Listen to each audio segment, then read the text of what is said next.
Paano araw po sa ating lahat and welcome po to our daily devotion. At ngayong araw po is pagpapatuloy po natin ang ating series patungkol po sa leading by example in the family.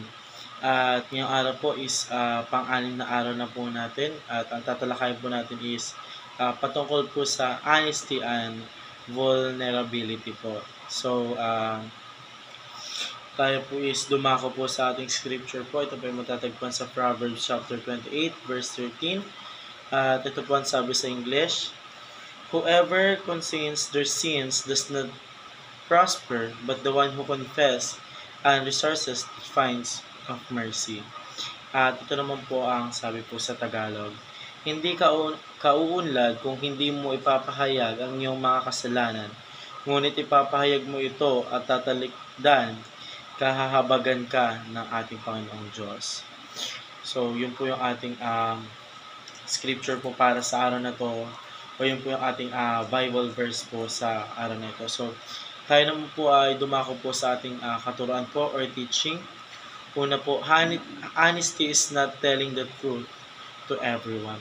So, yung honesty daw po is hindi po ito yung pagsasabi po ng katotohanan po uh, sa lahat po, kasi pwede po ang pagiging honesty po ng isang tao is pwede po maging plastic po or ganyan, kasi yung iba po kunyari honesty po sila pero at the end po hindi po nila sinasabi yung totoo po kung ano man po yung gusto nilang sabihin po, or hindi po nila binubulgar po yung katotohanan. Pero bilang isang anak po ng ating Panginoon Diyos, ang pagiging honesty po is nasa atin na po, kasi alam po natin na kapag tayo po is anak na ng ating Panginoon Diyos, is na-adapt na po natin kung paano po maging katulad po ng ating Panginoon Diyos.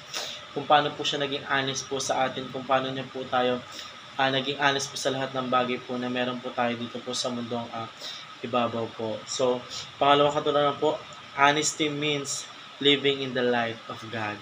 So, yung pagkakaroon daw po ng honesty po, ito po yung is parang living in light of God po, or pagkakaroon po natin ng matuwid na pamumuhay po sa pamagitan po ng ating Panginoong Diyos, or sa gabay po ng ating Panginoong Diyos. Kasi kapag yung ating Panginoong Diyos po is yung nagga-guide ng light po natin, parang answerte na po natin, kasi syempre po nagkakaroon na po tayo ng strong relationship sa ating Panginoong Diyos po.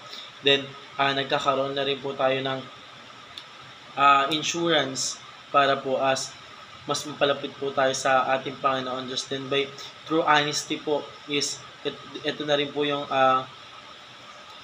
nagbibigay po sa atin ng light po patungo po sa ating Panginoong Diyos po. So tara naman po sa pangatlong katuruan po natin.